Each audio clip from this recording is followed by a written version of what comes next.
नमस्कार दोस्तों।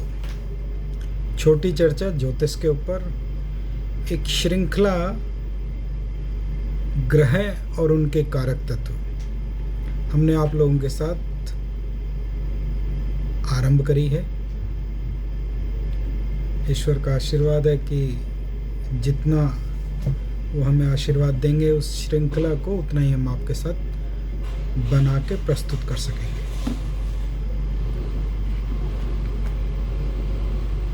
श्रृंखला संवाद के बीच में आपके और मेरे साक्षात्कार के बीच में यदि बाहर से कुछ अवांछनीय ध्वनियां हैं उसके लिए क्षमा चाहते हैं।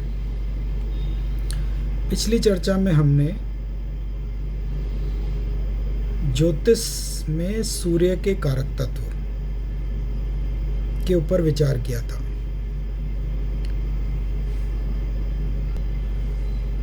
वर्तमान आज की चर्चा में हम ज्योतिष में चंद्रमा के कारक तत्व द सिग्निफिकेंस ऑफ मून आप लोगों के साथ साझा करेंगे। अर्थात ज्योतिष में चंद्रमा के द्वारा क्या क्या देखा जाना चाहिए, या जब किसी घटना पे, तत्व पे विचार करना हो, व्यक्ति पे विचार करना हो, तो चंद्रमा कहाँ कहाँ अपना प्रभाव बनाता है या उसका अस्तित्व किन किन घटनाओं पे बनता है। तो आज उसी के ऊपर हम चर्चा ज्योतिष की आप लोगों के साथ साझा करते हैं। शास्त्र क्या कहता है? बुद्धि फूल सुगंध, अर्थात बुद्धि व्यक्ति की किस रुचि में लगी हुई है, क्या उसके अंदर पापत्व है, क्या वो शुभत्व में है, इसका विचार चंद्रमा से करना चाहिए। ऐसा देखा गया है विभिन्न जन्मांगों के परीक्षण के बाद। शास्त्र कहता है यदि चंद्रमा के ऊपर अत्यधिक ग्रहों का पाप प्रभाव हो तो व्यक्ति को अवसाद और उन्माद, डिप्रेशन एवं एंजाइटी, इनसे संबंधित रोग होने के योग बनते हैं। तो इसी कारण से इसमें बुद्धि का बारे में चंद्रमा के कारक तत्वों में आता है। मूलतः जन्म पत्रिका का पंचम भाव और बुध के ऊपर पड़ने वाले प्रभाव से बुद्धि के बारे में देखा जाता है, किंतु शास्त्र की गरिमा और शास्त्र की गहराई को यदि समझें तो चंद्रमा जिस भाव में विराजित है, चंद्रमा जिस नक्षत्र में विराजित है और चंद्रमा के ऊपर किस किस प्रकार के पाप प्रभाव शुभ प्रभाव पड़ रहे हैं, चंद्रमा पक्ष बल में कितने उन्नत हैं, उसी प्रकार से व्यक्ति की मानसिक सुदृढ़ता, सोच, बुद्धि के ऊपर निर्भरता रहेगी। पुष्प अर्थात फूलों के बारे में भी जब विचार करना हो तो चंद्रमा से विचार करना चाहिए। कई बार ऐसे भी प्रश्न आपके सामने, हमारे सामने आएंगे कि मैं पुष्प का कारोबार करना चाहता हूँ, व्यवसाय करना चाहता हूँ, क्या पुष्प मुझे लाभ देंगे? इस कारण से यदि आपके पास ग्रह और उनके कारक तत्व, भाव और उनके कारक तत्व के बारे में एक विस्तृत जानकारी है, समग्र जानकारी है। समग्र तो इसमें इसलिए नहीं कहा जा सकता कि समग्रता किसी में भी पूर्ण नहीं हो सकती, लेकिन यदि आपके पास उसमें एक विस्तृत व्यापक ज्ञान आपके पास उपलब्ध है तो आप उससे काफ़ी लाभ ले पाएंगे। पुष्प वाटिका, पुष्प सुगंध, इनका विचार चंद्रमा से करना चाहिए। जब पुष्पों के बारे में विचार आता है तो एक बार मन में ये विचार उठ सकता है कि क्या शुक्र भृगु से भी पुष्पों का एवं सुगंध का विचार करना चाहिए। वर्तमान में आज हम चंद्रमा की संगोष्ठी आपके साथ कर रहे हैं, तो यहाँ पे चंद्रमा सुगंध और पुष्प का आधिपत्य रखने वाले या कारक तत्व रखने वाले ग्रह हैं। दुर्ग की ओर जाना अर्थात ऐसे दरबार में प्रवेश करना जो अपने आप में सुरक्षा से भरपूर है। सूर्य के कारक तत्व में हमने कहा था दुर्ग का आश्रय अर्थात राजा का आश्रय। तो सूर्य के द्वारा ये पता लगता है कि राजा हमें आश्रय देगा या नहीं देगा, किंतु चंद्रमा से ये पता लगता है कि व्यक्ति उस राज दरबार में उस दुर्ग की तरफ प्रवेश पा भी सकेगा या नहीं पा सकेगा। ये देखिएगा, चंद्रमा यदि 5वें, 10वें, 11वें भाव से संबंध बना रहा है, 9वें भाव से संबंध बना रहा है, तो ऐसे व्यक्ति को दुर्ग में अर्थात वैभवतापूर्ण राज्य दरबार में आने जाने का अवसर प्राप्त होता है। हम इसको केवल राज्य दरबार या वैभवतापूर्ण ही नहीं कहना चाहिए, अपितु ये भी कह सकते हैं कि बड़े संभ्रांत, सुशिक्षित, प्रभावशाली, प्रभुत्व रखने वाले व्यक्तियों के साथ इन लोगों का संपर्क बना रहता है। इसके बाद इसमें कहा रोग। चंद्रमा से रोग के बारे में क्यों कहा गया? मूलतः रोग शनि के अधिपत्य में आता है, किंतु चंद्रमा से क्यों कहा गया? वैसे देखा जाए तो चंद्रमा के रोग मानसिक रोग कहे गए हैं, किंतु कोई भी रोग, कोई भी व्याधि, कोई भी शारीरिक अस्वस्थता सदैव ही पहले मन में जन्म लेती है, उसके उपरांत क्षमा कीजिएगा, उसके उपरांत वह व्यक्ति के देह के अंदर उपस्थित होती है। अर्थात जब व्यक्ति ये सोचने लग जाए, उसको बार बार पुनः पुनः ऐसा प्रतीत होने लग जाए कि मैं अस्वस्थ हूँ, मैं क्षीण हूँ, दुर्लभ हूँ, दुर्बल हूँ, तो वो अस्वस्थ हो सकते हैं। इसी कारण से रोग के बारे में भी चंद्रमा के कारक तत्वों में आता है। आलस्य, क्षीण चंद्रमा अर्थात पक्ष बल में यदि चंद्रमा क्षीण है तो आलस्य भी देता है। कफ, इस भौतिक देह के अंदर यदि जल कफ के रूप में बढ़ रहा है तो उसके बारे में भी चंद्र विचार करना चाहिए। चंद्रमा यदि शनि के सापेक्ष में है, शनि से दृष्ट है, तो न केवल अवसाद, डिप्रेशन की समस्या दे सकता है, अपितु साथ ही साथ कफ से संबंधित समस्याएं भी देता है। इसी प्रकार यदि चंद्रमा बृहस्पति के आश्रय में है, बृहस्पति से दृष्ट है, तब भी कई बार ऐसा देखा गया जन्मपत्रिका के भीतर कि व्यक्ति को कफ से संबंधित समस्याएं देखा जाता है। इसके साथ का मृगी का रोग एक प्रकार का मनोविकार या मानसिक या मस्तिष्कीय रोग है, जिसको एपिलेप्सी भी कहा जाता है, फिट्स भी कहा जाता है। ऐसा देखा गया है यदि चंद्रमा अत्यधिक पाप प्रभाव में है और क्षीण चंद्रमा भी यदि वो है और फिर पाप प्रभाव में है, तो व्यक्ति को मानसिक विकार एवं मस्तिष्कीय समस्याओं से भी जीवन में आमना सामना करना पड़ सकता है।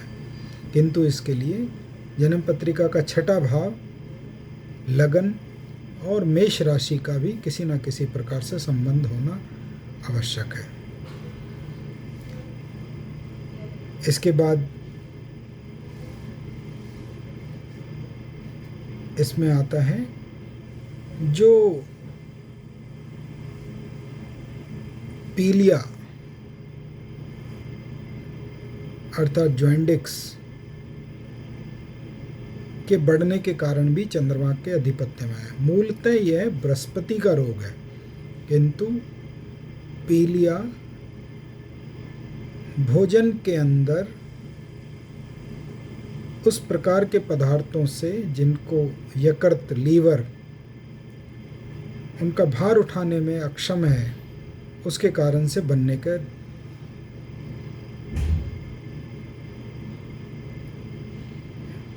हो सकता है। तो इसलिए चंद्रमा यदि अत्यधिक पाप प्रभाव में है तो पीलिया से संबंधित रोग भी व्यक्ति को देखे गए हैं। हृदय, पहले ही कहा कि मानसिक समस्याओं के साथ साथ संवेदनात्मक हृदय से संबंधित जो घटनाएं हैं, जो हृदय को छू लें, आम भाषा में कहें दिल को छू लें, ऐसी घटनाएं भी चंद्रमा के सापेक्ष में आती हैं। स्त्री अर्थात महिला का साथ, महिला का सानिध्य, महिला का आशीर्वाद चंद्रमा के भीतर ही आता है। पुण्य और पाप बड़ा ही विचित्र शब्द है, किंतु इसका भी विचार चंद्रमा से करना चाहिए। उसका अर्थ क्या है? चंद्रमा मन के ऊपर यह आधिपत्य रखता है, और यदि मन में किसी भी प्रकार से ऐसा बोध हो जाए कि ये कार्य मेरे द्वारा किया गया कार्य पाप प्रभाव में है या मैंने कोई पाप कर दिया है, तो व्यक्ति अनजाने में ही किसी ऐसे मानसिक रोग से ग्रस्त हो सकता है जो उसके लिए एक प्रकार का जटिल रोग बन जाए। इसी प्रकार यदि उसके मन में ये उपस्थित हो जाए कि जो मैंने कार्य किया है वो बहुत ही पुण्य का कार्य है, तो बहुत ही प्रफुल्लित, हर्षित भी हो सकता है। इसी कारण से पाप और पुण्य इसी के भीतर आते हैं।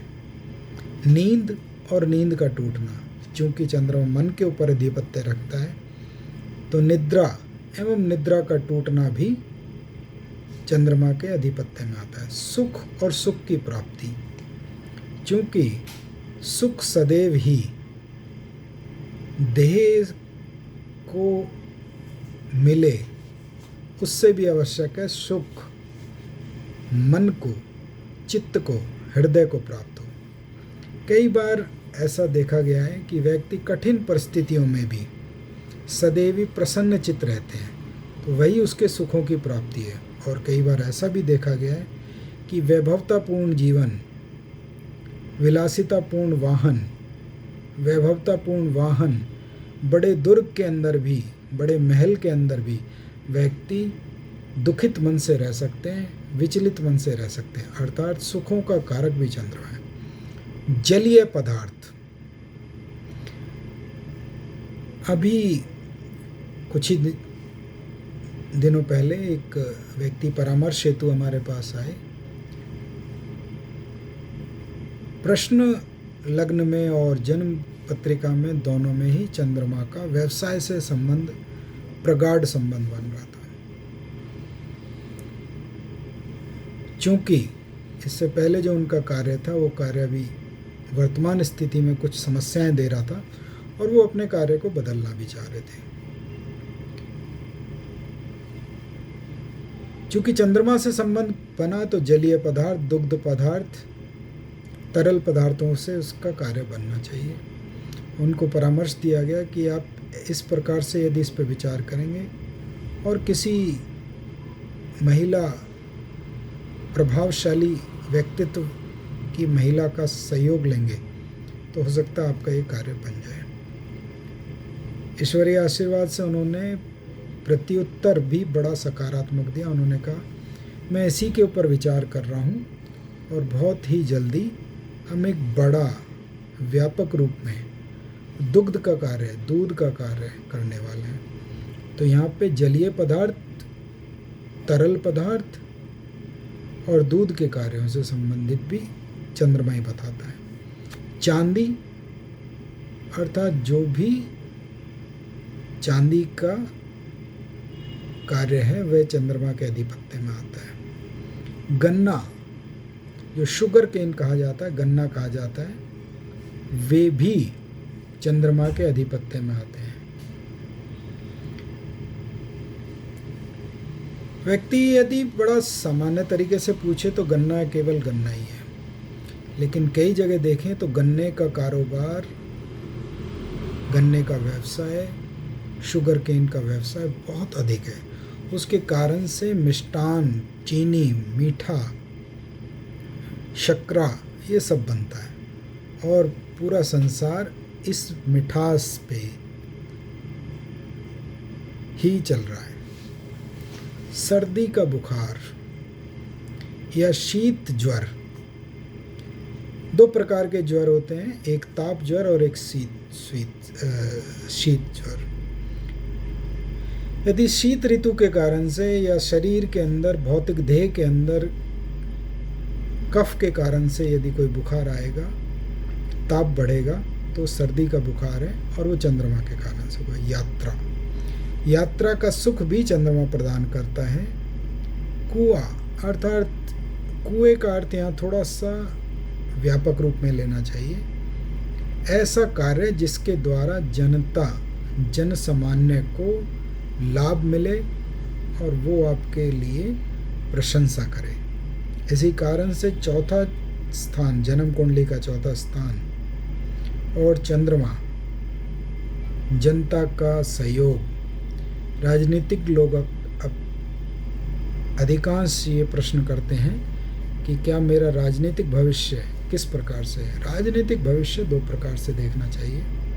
एक, क्या वो जन सहयोग से राजनीति के भीतर प्रवेश कर रहे हैं, या वो परंपरागत तरीके से और या अपने एक विशेष राजकीय कृपा से राज्य के भीतर प्रवेश कर रहे हैं। जो भी व्यक्ति नॉमिनेट अर्थात जिनको चयन करके कह दिया जाए कि आपको इसके लिए मनोनीत किया जाता है, वे लोग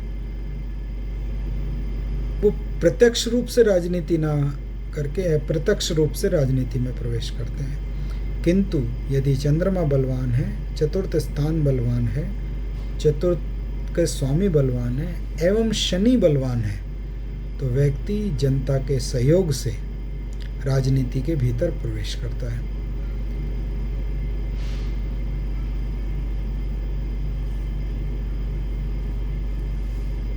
माता, चंद्रमा माता का प्रबल कारक है।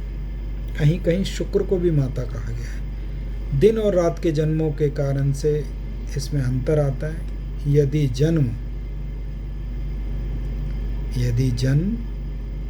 दिन का हो, दिवस का हो, तो चंद्रमा माता का कारक बनेगा, और यदि जन्म रात्रिकालीन हो तो शुक्र माता का कारक बनेगा। इसमें कई प्रकार के मतभेद हैं, इसलिए मुख्यतः चंद्रमा को मात्रकारक मान लेना चाहिए। आगे बढ़ते हैं इसमें। और समदृष्टि अर्थात सभी को समांतर लेके चलने वाले दृष्टिकोण भी चंद्रमा के भीतर आता है। मध्याह्न एक ऐसा समय होता है जहाँ दो काल मिलते हैं, अर्थात जब गोधूली मुहूर्त कहा गया, सूर्य अस्त हो रहे हों और संध्या काल, रात्रि काल की तरफ हम प्रवेश कर रहे हों, तो वही समय मध्याह्न कहा गया है। या दोपहर का समय नहीं कहना चाहिए, उसको अपराह्न काल कहा गया है या मध्याह्न काल कहा गया है। कैसे इसका प्रयोग किया जाता है? प्रश्न के भीतर इसका प्रयोग किया जाता है। यदि ये कहा जाए कि कोई वस्तु किस समय खोई है, किस समय मिलेगी, चंद्रमा यदि बली है तो समय खंड के लिए इसका प्रयोग करना चाहिए। मोती, जलीय पदार्थ, जल से संबंधित वस्तुएं चंद्रमा के भीतर आती हैं, तो मोती भी एक जलीय पदार्थ है और इसी कारण से उसके बारे में भी इसी को बताया गया। क्षय रोग अर्थात टीबी का रोग, जिसको ट्यूबरक्लोसिस कहते हैं, जब धीरे धीरे शरीर के अंदर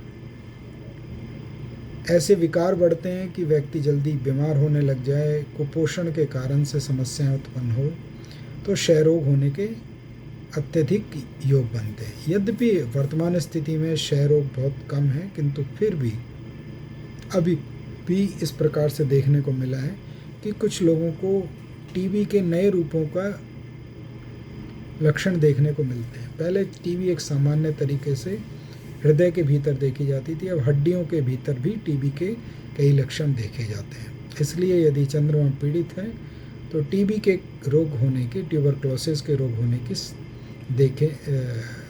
योग देखे जाते हैं।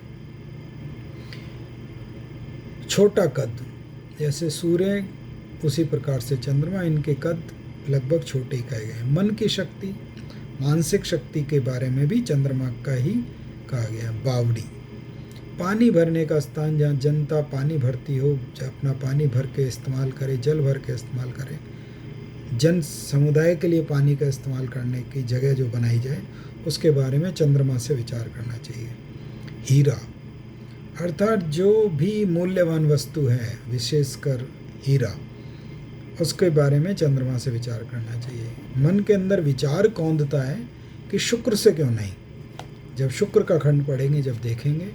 लेकिन वर्तमान समय में हम चंद्रमा का खंड पढ़ रहे हैं, तो इसमें हीरा भी चंद्रमा के बारे में बताता है। शरद ऋतु, यहाँ पे थोड़ा मतभेद भी है। शरद ऋतु और मूल रूप से वर्षा ऋतु चंद्रमा के अधिपत्य में आती है। मैं ऐसा समझता हूँ वर्षा ऋतु चंद्रमा के अधिपत्य में ज़्यादा आती है। शास्त्र में भी कई पुस्तकों में, कई ग्रंथों में पढ़ने को मिला वर्षा ऋतु इसके भीतर आती है, किंतु शरद का है तो शरद को भी इसके अंतर्गत ले सकते हैं। मुहूर्त और मुहूर्त का ज्ञान, मुहूर्त अपने आप में बहुत ही बड़ा विषय है। इसको समझने के लिए, इसकी व्याख्या करने के लिए यदि एक दिन भी पूरा लग जाए तो इसको पूरा नहीं किया जा सकता।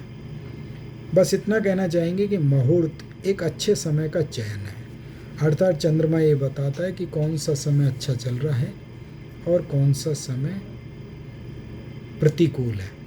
यदि अनुकूल समय है तो उसमें कार्य अधिक करना चाहिए, और प्रतिकूल समय है तो थोड़ा संयम बना के कार्य करना चाहिए।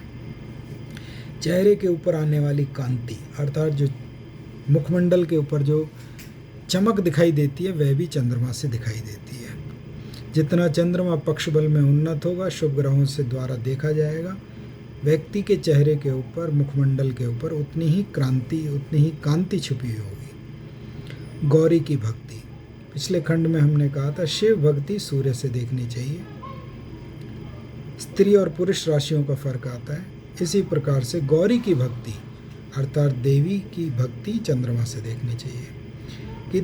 किंतु देवी के दो रूप हैं, एक उसका उग्र रूप और एक उसका सौम्य रूप। जब पुरुष राशियों में चंद्रमा हो, पुरुष राशियों के बारे में विश्लेषण हमने पिछले खंड में दिया था, तब चंद्रमा के दुर्गा रूप की पूजा करनी चाहिए। यदि स्त्री राशियों में चंद्रमा है तो देवी के गौरी रूप की आराधना करने से लाभ मिलता है। मधु अर्थात शहद, शहद का आधिपत्य चंद्रमा के भीतर आता है। शहद से संबंधित व्यवसाय, मधु लाभ देगा या नहीं देगा, कई बार आप ये देखेंगे प्रश्न पत्रिका में भी इस प्रकार से देखने को मिलेगा। जो चतुर्थ स्थान है, विशेष औषधियों के बारे में कहा गया है। यदि व्यक्ति को कोई औषधि लाभ दे रही है तो क्या उसमें कोई मीठी या शहद से संबंधित औषधि है तो वो लाभ देगी उसको। कृपा, कृपा का अर्थ है फेवर। किस व्यक्ति के ऊपर कितनी कृपा रहेगी इसका भी कारक तत्व चंद्रमा के भीतर ही आता है। हंसी और उल्लास, चूँकि पहले ही कहा गया है कि चंद्रमा मन के ऊपर अधिपत्य रखता है, अर्थात चंद्रमा पत्रिका के अंदर जितना उन्नत है उतना ही व्यक्ति को उल्लास, हर्षित रहना ये सदैव ही बना रहेगा। इसके उपरांत आता है मानसिक शांति, पहले भी इसके बारे में आ चुका है। शीघ्र गति, शीघ्र गति अर्थात पल पल किसी भी घटना के बारे में बदलना। प्रश्न के अंदर तो इसका महत्व बहुत ही अधिक है। यदि कोई पूछने आए कि स्वास्थ्य संबंधी समस्या कब ठीक होगी, चंद्रमा की गति से विचार कीजिए। गया हुआ व्यक्ति कब वापस आएगा, चंद्रमा की गति से विचार कीजिए। दही, यहाँ दुग्ध पदार्थ कहा था, तो पनीर, दही, दूध, ये सभी चंद्रमा के कारक तत्वों में आता है। दही के बारे में एक और भी ध्यान रखना चाहिए। दही व्यक्ति के भीतर प्रजनन शक्ति भी बढ़ाती है, अर्थात अप्रत्यक्ष रूप से चंद्रमा यदि उन्नत है तो व्यक्ति की प्रजनन शक्ति भी अधिक रहेगी। रात्रि में बलि, रात्रि में बलि अर्थात जिनकी भी पत्रिका में चंद्रमा बलि है, ऐसे लोग, ऐसा जनमानस संध्या काल में यदि कोई कार्य करते हैं, चंद्रमा का संबंध दशम भाव से बने, चंद्रमा की राशि दशम भाव में उपस्थित हो, चंद्रमा का संबंध दशमेश से बने, तो संध्याकालीन कार्यों में ये बड़े ही निपुण होते हैं। पश्चिमाभिमुख, मूलतः चंद्रमा उत्तर दिशा के अधिपत्य में आते हैं, लेकिन इसको पश्चिमाभिमुख कहा गया है, अर्थात सूर्य लगन में है और चंद्रमा 7वें स्थान में, एक प्रकार से कहा है। वैसे प्रबल बलि के लिए देखा जाए तो सूर्य दशम स्थान में और चंद्रमा चतुर्थ स्थान में बल प्राप्त कर लेते हैं। विद्वान, विद्वान का अर्थ यहाँ पे स्कॉलर भी है और विद्वान का अर्थ यहाँ पे ज्ञानी और गुणी भी है। क्योंकि चंद्रमा मन के ऊपर अधिपत्य रखता है, जो व्यक्ति चंचलता में भरा रहेगा वह ज्ञान इकट्ठा करने में, एकत्रित करने में इतना अच्छा ना हो सके, किंतु यदि व्यक्ति एकाग्र मन से काम कर रहा है, चंद्रमा के ऊपर पाप प्रभाव नहीं है, स्थिर राशियों में चंद्रमा है, शुभ ग्रहों से दृष्ट चंद्रमा है, तो व्यक्ति विद्वत्ता से भरपूर रहता है। कार्य की प्राप्ति, जैसे मैंने पहले ही कहा था कि सूर्य और चंद्रमा दो प्रकाशवान ग्रह हैं, राजशाही ग्रह हैं, ये व्यक्ति को कार्य के लिए उन्मुख करते हैं। नवरत्न, अर्थात जब चंद्रमा बलवान है तो व्यक्ति को नवरत्न, नवरत्न के कई व्याख्या की जा सकती है। इस व्यक्ति के पास सभी प्रकार के मान, सम्मान, धन प्राप्त हो सकते हैं, एवं ये भी कहना चाहिए सभी प्रकार की कलाओं से भरपूर हो सकता है। मध्य आयु, अर्थात जब चंद्रमा बली है तो मध्य आयु के भीतर इस व्यक्ति के जीवन में आर्थिक, व्यावसायिक, सामाजिक, भौतिक प्रगतियां देखने को प्राप्त हुई हैं। खाना पीना, अच्छे खाने पीने के बारे में भी चंद्रमा से ही विचार करना चाहिए। सकल देश पे शासन सूर्य के अधिपत्य में आता है, किंतु पूरे देश का भ्रमण, पूरे देश में विभिन्न जगहों पे जाना, ये चंद्रमा के अधिपत्य में आता है। यदि चंद्रमा बलवान है, केंद्र स्थानों में, लगन में है, तीसरे स्थान में, 9वें स्थान में, तो ऐसा व्यक्ति घूमने का और भ्रमण करने का रुचि रख सकता है। लगन की भांति प्रयोग होने वाला, ऐसा शुरू से ही ज्योतिष शास्त्र में आता है कि कुंडलियां दो बहुत महत्वपूर्ण होती हैं, एक लगन कुंडली एवं दूसरी चंद्र कुंडली। चंद्र कुंडली से गोचर विचार करना चाहिए, लगन कुंडली से व्यक्ति के व्यक्तित्व का विचार करना चाहिए। आचार्य श्रियों के द्वारा जब हम ज्योतिष के प्रारंभिक स्तर में थे तो ऐसा हम उनसे पूछते थे कि दोनों में भिन्नता क्या है। उनका बड़ा सुलझा हुआ उत्तर था, आज भी हम उनको याद करते हैं, स्मृति में रखते हैं।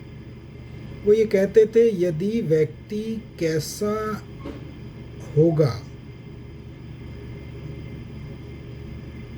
तो वो लगन है, अर्थात एक खिड़की के बाहर से, एक झरोके के बाहर से यदि आप व्यक्ति को देख रहे हो तो वो उसका लगन है। वो व्यक्ति खिड़की के पीछे से दुनिया को, संसार को किस प्रकार से देखता है, वो चंद्र लगन है। अर्थात मैं कैसे देखता हूँ वो चंद्र लगन है, दुनिया मुझे कैसे देखती है, संसार मुझे कैसे देखती है, वो लगन है। कंधे की बीमारी, मूलतः कंधे की बीमारी के लिए मंगल का होना आवश्यक है, किंतु यहाँ चंद्रमा के बारे में कहा गया है तो चंद्रमा से भी कंधे की बीमारी के बारे में विचार करना है। ये छत्र राज है, इसका अर्थ राज किसी भी ग्रह से प्राप्ति हो सकती है। जब पंच महापुरुष योग लिखे गए या इसके अलावा अन्य भिन्न योग लिखे गए तो उनमें सभी ग्रहों के द्वारा राजा या राजा जैसे कार्यों के बारे में लिखा गया है। तो किसी एक ग्रह का इसके ऊपर अधिपत्य नहीं है, केवल स्तर का अंतर है। यदि सूर्य और चंद्रमा राज देने पे आएंगे तो राज स्तर उच्च स्तरीय होगा और राजसिक होगा, वो तामसिक नहीं होगा। राज्य का चिन्ह अर्थात इन लोगों के पास एक प्रकार की सरकार के द्वारा अनुमति प्राप्त मोहर होती है। ये अपने आप में एक ऑथराइजेशन के बारे में, अधिकार के बारे में कहा गया है। ये आवश्यक नहीं है कि कोई प्रशासनिक या शासनिक पद पे बैठा हुआ ही व्यक्ति अधिकारी हो सकता है। अब आप ये देखिए कि एक चिकित्सक भले ही वो सरकारी सेवा में, राजकीय सेवा में ना भी हो, तब भी उसकी स्टैंप मोहर काम करती है। इसी प्रकार से एक चार्टर्ड अकाउंटेंट सीए की मोहर भी काम करती है, एक अधिवक्ता की मोहर भी काम करती है। इसी प्रकार से ये कहा गया कि इनके पास राजकीय चिन्ह होता है। अच्छा फल, अच्छे फल का अर्थ तो अच्छा फल ही है, लेकिन यहाँ फल परिणाम के बारे में नहीं कहा, अपितु यहाँ फल के लिए जो पेड़ों पे लगने वाले फल हैं उसके बारे में कहा गया। अच्छा रक्त, यदि चंद्रमा पत्रिका के अंदर बली है तो व्यक्ति का रक्त प्रवाह बहुत ही अच्छा है। यदि चंद्रमा दूषित है तो रक्त प्रवाह में, अर्थात जो नसों नाड़ियों के अंदर रक्त बह रहा है, उसमें दिक्कतें आ सकती हैं। सिल्क का कपड़ा बहुत ही मुलायम और नवीन कपड़ा चंद्रमा के भीतर आता है। अच्छा विकास, अर्थात जिस व्यक्ति का चंद्रमा बलवान है उस व्यक्ति की ग्रोइंग वो अच्छी हो सकती है। चमकीली वस्तुएं जैसे कि चमकदार वस्तुएं, वो सब चंद्रमा के अधिपति में आती हैं। एवं नर्म कपड़ा, बहुत ही मुलायम नर्म कपड़ा भी चंद्रमा के अधिपति में आते हैं। इस प्रकार से हमने चंद्रमा के कारक तत्वों के बारे में विचार किया। Intelligence, flower, perfume, going